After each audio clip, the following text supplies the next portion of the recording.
Hey, I'm Julie Fei-Fan Balzer, and today I want to show you how to make these really cool laminated pouches. I've got some colored pencils in this one, some tags in this one. You could also use it for recipes or even for an evening out. So the very first thing you want to do is open your lamination pouch, and then I'm going to stamp inside using a foam stamp that I made, and I'm using acrylic paint. You can use any stamp and any ink or paint that you want, as long as you know that it's going to dry on top of plastic. That's the important thing. This, by the way, is a seamlessly repeating stamp design, as you can see, and it is something that I teach in my year of gelatin printing class. I also made a mistake when I did this the first time that I wanted to share with you, which is I actually closed the pouch, which you can kind of see right here at the end of the tutorial.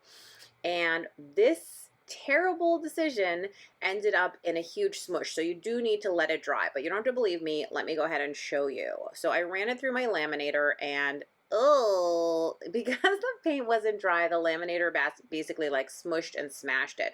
So definitely leave it open to go ahead and dry. So here I am going through and doing it a second time because I totally ruined that first one.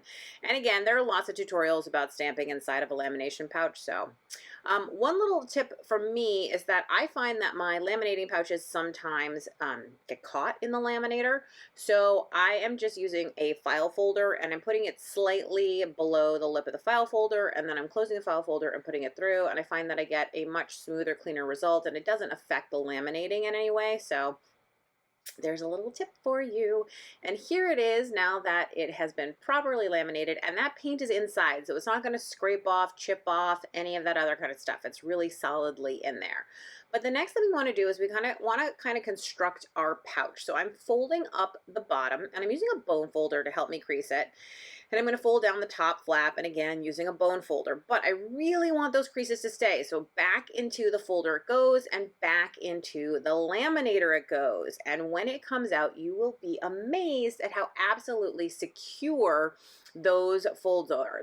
Those are in there. That's definitely folded exactly where I want it to be.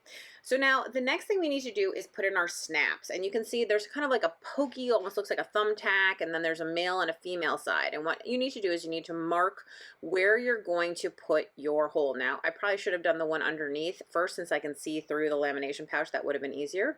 But you punch a hole, right? And again, this is a set that I bought from Amazon, and it comes with instructions, and it's super easy to do. But you basically put the thumbtack side down, and then you're going to put either the male or the female side with that. And then all of these different plastic snap kits come with this little grippy thing, and what it does is it sets the snap. So it basically like dulls the thumbtack part, which you can see right there, and sets it in there. So then I'm going to do the same thing on the other side now to get the other half of the snap set.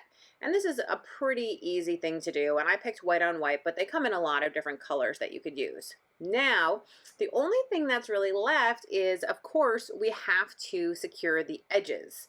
So this is a pouch that I made previously, again, stamping with acrylic paint on the inside. This is one of my designs for Art Foamies. They're commercially available stamps that you can get.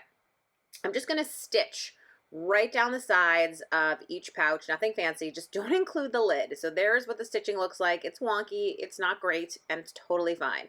Now these pouches can actually take a lot. So here I'm shoving tons of colored pencils in there. You can also put tags in. That's one of my favorite things to store. I like that you can see through it, so you can kind of see what the supply is without having to, you know, look for it. You can label things, of course, too.